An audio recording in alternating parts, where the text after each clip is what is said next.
दोस्तों, स्वागत है आप सभी का मेरे YouTube channel guides to Indian dog breeds में। जैसा कि कल मैंने आप लोगों को प्रॉमिस किया हुआ था कि मैं अपनी नई सीरीज स्टार्ट करने वाला हूं डॉग्स पर जो बेस्ड है। आज उसका पहला पार्ट है। पहला पार्ट बेस्ड होगा एडॉप्शन ऑफ डॉग पर। आइए शुरू करते हैं इस वीडियो को।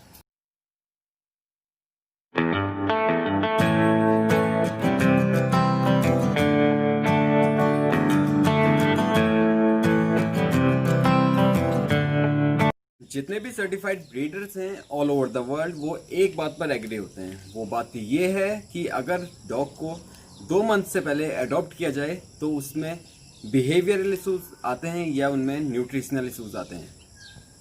बिहेवियरल इशूज ऐसे आते हैं कि या तो वो पपीज बहुत ज़्यादा डिस्ट्रक्टिव होते हैं, या एक्सेसिव वॉकिंग करते हैं, या वो फियरलेस होते हैं, या बहुत ही ज़्यादा डरपोक होते हैं।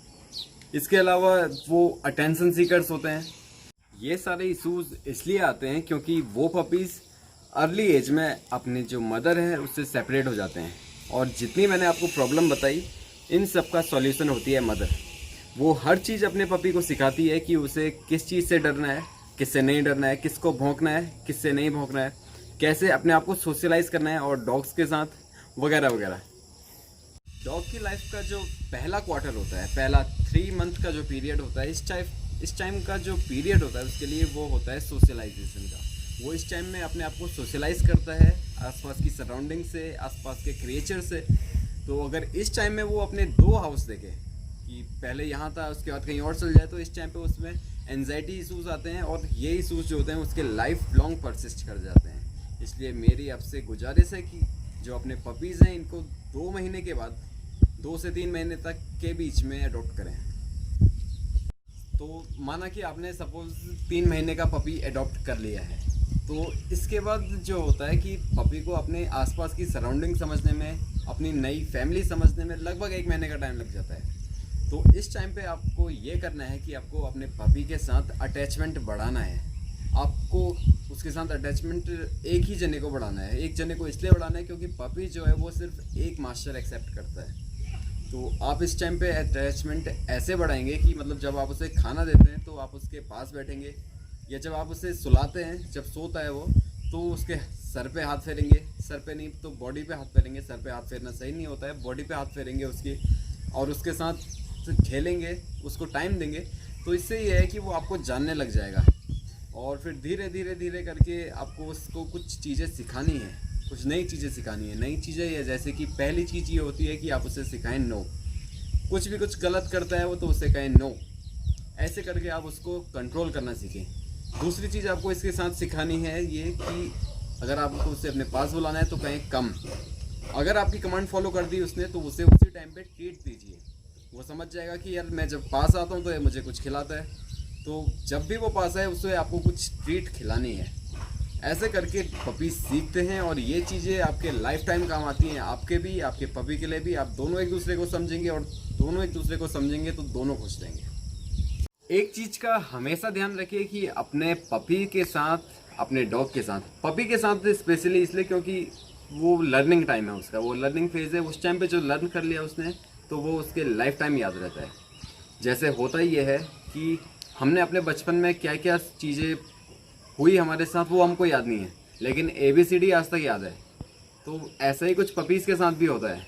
उनके साथ जो बचपन में आप उन्हें कुछ ऐसा टफ ट्रेनिंग दोगे उन्हें कुछ याद नहीं रहेगा, लेकिन बेसिक्स जो होते हैं नो, कम, यस, सेट, ऐसे वाले बेसिक्स उन्हें याद रह जाते हैं अगर आप इन्हें रेगुलर प्रैक्टिस करेंगे अपने पपीज़ के साथ।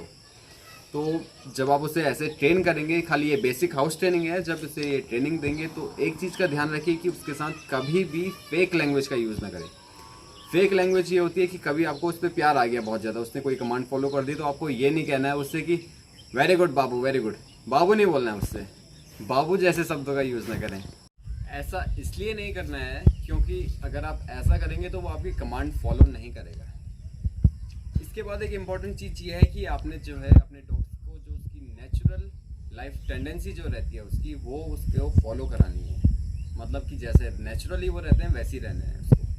नेचुरली ये रहते हैं कि उनका पहली टेंडेंसी ये है कि अपने आप को बचा के रखना है, सेफ रहना है। दूसरी चीज़ है उनका खाना, और तीसरा चीज़ ये है कि अपना जीन्स को आगे फैलाना है। तो हम उसे जीन्स के बेसिस पे तो ट्रेन कुछ भी नहीं कर सकते, ना कुछ सिखा सकते हैं, लेकिन खाने के बेसिस पे हम उसे बहुत कुछ सिखा सकते हैं। तो उसे ट्रीट्स देना बहुत ज़्यादा ज़रूरी है। लेकिन ट्रीट्स के लिए भी एक राय मैं ये देना चाहूँगा कि ट्रीट्स जब तक लिमिट की मिलती हैं तब तक ही वो कारगर होती हैं। अगर उसे पेट भर के आपने किसी दिन ट्रीट खिला दी या खाने में दे दी उसे खूब सारी ट्रीट, जैसे च्यूज़ आते हैं, चू स्टिक्स आती हैं, तो ऐसी चीज़ें जो हैं ये इनको ट्रीट के रूप में देनी है, लेकिन थोड़ी सी, क्योंकि अगर आप इन्हें ज़्यादा क्वांटिटी में देंगे तो इनकी वैल्यू कम हो जाएगी। जब तक चीज़ थोड़ी थोड़ी मिल रही है तब तक ही उसकी वैल्यू होती है। रेस्ट इम्पॉर्टेंट चीज़ ये है कि अपने पपी को अच्छा फीड कीजिए, अच्छे से फीड कीजिए। जब पपी अच्छा खाएगा तो अच्छे से सोएगा।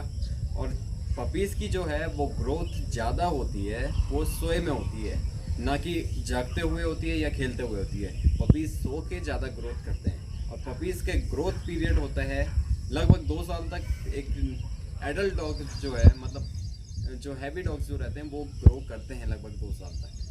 तो इनको अच्छा फीड करना है आपने, और अच्छा फीड क्या करना है इस पे मेरा नेक्स्ट जो है इसका पार्ट रहने वाला है, तो प्लीज़ उसको भी देखिएगा। मैं कल को उसको डालूंगा रात के 8 बजे। आज इसे देखिएगा। धन्यवाद।